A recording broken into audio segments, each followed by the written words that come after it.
director Matt Dow, Matt Vereen, and Amanda Poole. More sports coverage than anyone else in the Midlands, sponsored by Lexington Medical Center, starts right now.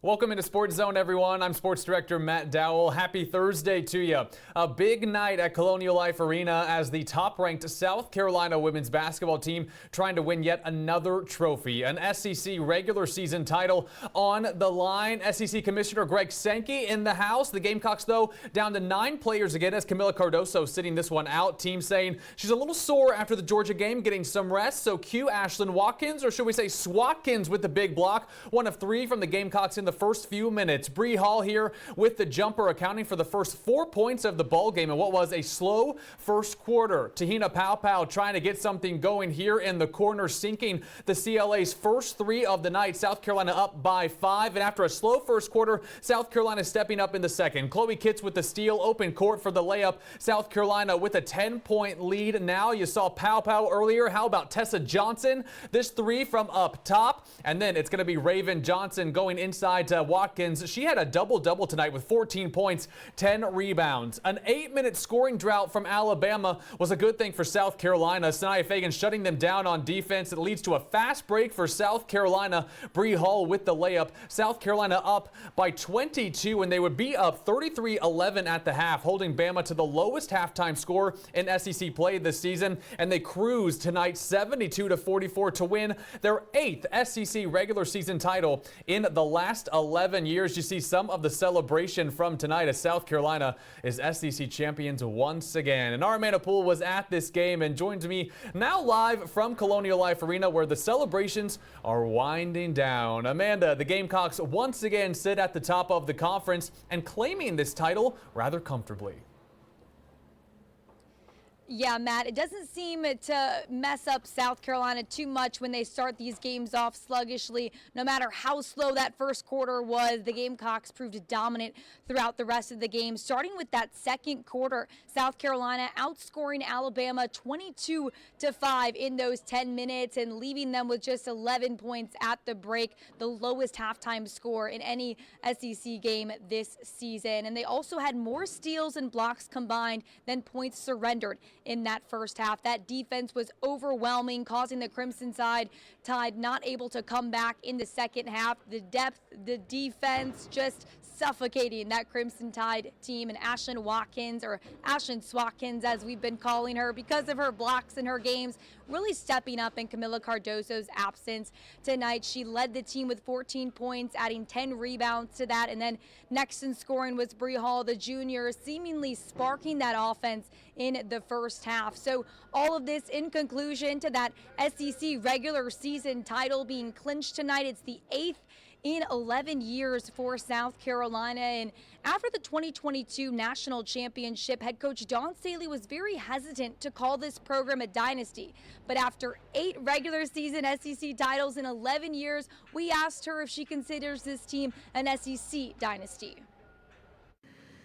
We've been pretty successful, pretty successful. I think Tennessee had a dynasty. I don't know where we measure up to them. But unless we are doing things that they haven't done consistently, you can't really call it a dynasty, especially when somebody else holds that reign supreme in this particular conference. We want to win. We want to win. If there's a championship out there, we want to win. If there's a game out there, we want to win. It's great. It really is great that this team has put us in this position this early. And I say early into the regular season because it usually takes probably the last game. You're jockeying for a position. You're looking over your shoulder. And they made it clear. They made it clear. And it feels good. It feels good.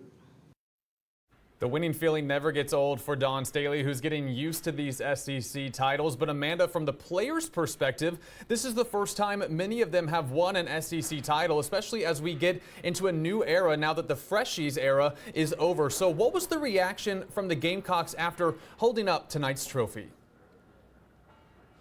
Yeah, they all put on the hats pretty quickly, and you saw a lot of the players that haven't experienced this moment before. Obviously, you look at the freshmen in Tessa Johnson, Mylacia Fulwiley, getting to celebrate something they've never touched, never tasted before. But then you have a transfer experienced person like te-hina Paopao, who hasn't experienced a regular season title, so you could tell she was excited. But then you have players like Ashlyn Watkins and Bree Hall, who we got to speak to after the game today, who have done this before, but they both talked about how this year felt different because they're different players this season. It's honestly a little different this time, just knowing that I am more of a factor to it. I feel like previous years I wasn't really that main factor, so I didn't really feel like, oh, I'm really getting this. But now to go out there and starting and just really being a factor to the team, it just helps a lot, and I think it is a little different this year. Honestly, I think I'm just seeing it. I'm seeing the floor better. I'm looking to score. I'm doing better on offense. I'm seeing what my teammates can do better. I'm seeing what they can stop doing, and I'm just communicating it. That's it, really. And communicating just gives me confidence, I guess. Ashlyn Watkins has made it known that she wants to win the SEC Sixth Woman of the Year, and if she keeps playing like this, I think she's got a pretty strong case. Now, Amanda, we can't leave the CLA without mentioning that Dawn Staley achieved another career milestone tonight. Amanda, what did she have to say about getting her 600th career win? Well, Matt, we know Dawn Staley, and she didn't talk about herself much because of this honor. She talked about the team and the players that she's been blessed to coach and how they keep her really present. They keep her young, and they keep her in the moment, so she never focuses on the milestone like tonight. I mean, this team keeps me present, really, it does. It keeps me present. Like, how do we as coaches not get in the way, but also continue to coach them up so they could play the right way? And I think we're always in the way, honestly. I think we're always in the way because we really can't take our foot off the gas with them. They're so young, they're so free, like free. They're free, and sometimes free is wrong. Like, that's the way I have to explain it. Is like they play free, and sometimes it looks great, and then other times it's just flat out wrong.